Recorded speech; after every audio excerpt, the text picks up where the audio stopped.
नमो नमः सभी को। तो आज की वीडियो में हम बात करते हैं व्यंजन को लेके। तो व्यंजन व्यंजन हम ऐसे भी लिख सकते हैं और ऐसे भी।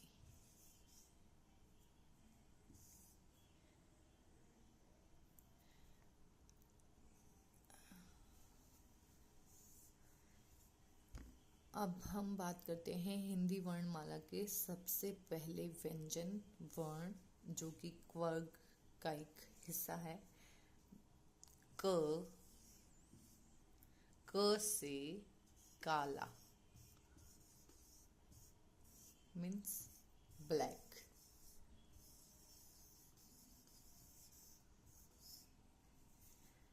अब हम बात करेंगे नेक्स्ट वर्ण की। मैं आपको ये जो दो शब्द लिखे हुए हैं व्यंजन और व्यंजन दोनों ही सही हैं, लेकिन इसके बारे में एक तथ्य है जो मैं आपको आगे के जो वर्ण आएंगे उनके साथ समझाती हूँ।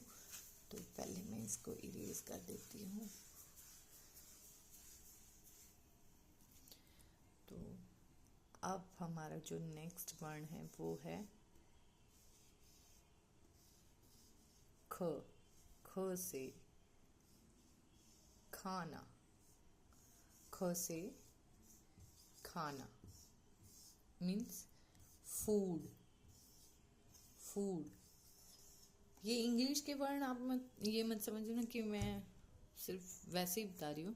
मेरे को लगता है कि बहुत सारे ऐसे बच्चे हैं जिनको इंग्लिश में तो पता है लेकिन हिंदी में उसे क्या कहते हैं नहीं पता है। तो ये सिर्फ समझाने के लिए है और इसको बोल सकते हैं कि एक तरह से वोकैबुलरी भी है। तो ठीक है, हम आगे बढ़ते हैं। सबसे पहला जो वर्ण हमने पढ़ा वो है क, उसके बाद है ख। अब हम पढ़ेंगे ग। ग से गाना। गाना मीन्स सिंगिंग।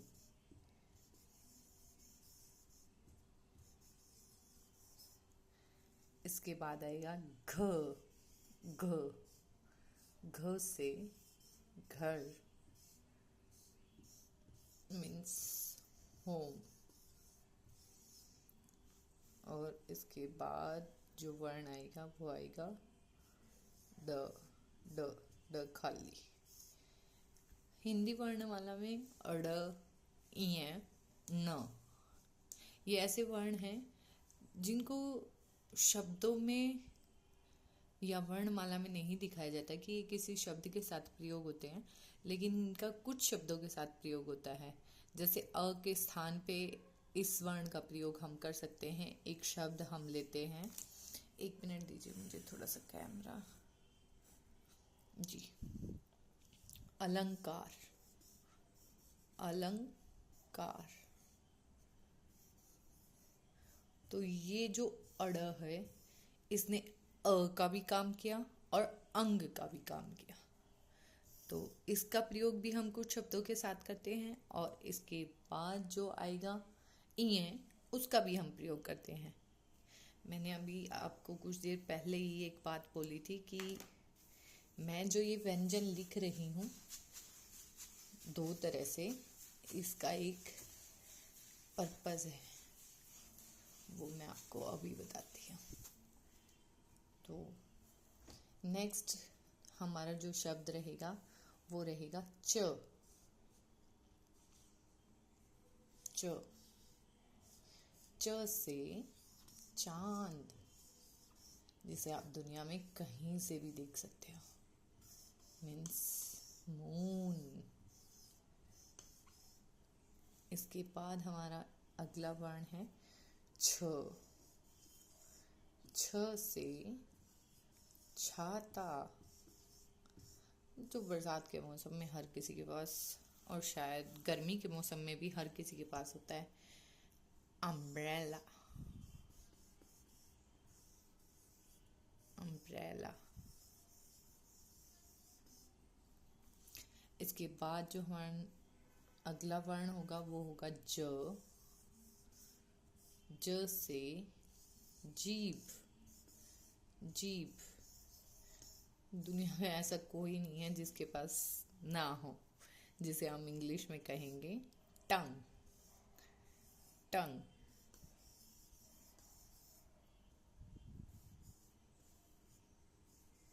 टंग। तो मैं एक बार फिर से रिपीट कर देती हूँ। च, च, छ और ज। ज। ज से जीभ। जीभ मतलब टंग। अब हम अगले वर्ण पे चलते हैं। अगले वर्ण के बारे में बताने से पहले मैं आपको बता देती हूँ कि एक वर्ण इसमें ऐसा आएगा जो सभी कहेंगे, कोई नहीं कहेगा कि हाँ उससे कोई शब्द बनता है, पर एक शब्द आपके सामने है। झ। झ से झंडा, जो हमें बचपन से पढ़ाया जाता है, पर मैं आपको झंडा नहीं पढ़ाने वाली, मैं आपको पढ़ाऊंगी झरना। वैसे झंडा भी पढ़ा सकते हैं, फ्लैग में क्या कमी है भाई, लेकिन कोई नहीं, हम झरने को लेके चलते हैं। झरना हमारे जीवन के साथ साथ बहुत सारी चीज़ों को प्रदर्शित करता है। सो झरना इंग्लिश में बोलते हैं वाटरफॉल। वाटरफॉल।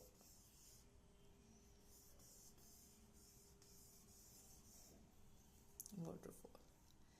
इसके बाद जो वर्ण आएगा वो है इए। इए खाली, मतलब खाली इन द सेंस एम्प्टी, कोई शब्द नहीं। लेकिन इसका जो शब्द है वो शायद आपने देखा था वीडियो के शुरू में। अगर आपको याद नहीं तो मैं बताती हूँ। व्यंजन। व्यंजन, है ना। अगर आपको कोई कहे कि इया से कोई शब्द नहीं बनता तो आप उसको ये दिखाना। और भी शब्द होते होंगे पर अभी के लिए मुझे याद नहीं है। अगर आपको याद है तो आप मुझे इस वीडियो के कमेंट में बता सकते हैं, और कोई सजेशन हो तो वो भी। Please subscribe if you like, and thank you very much.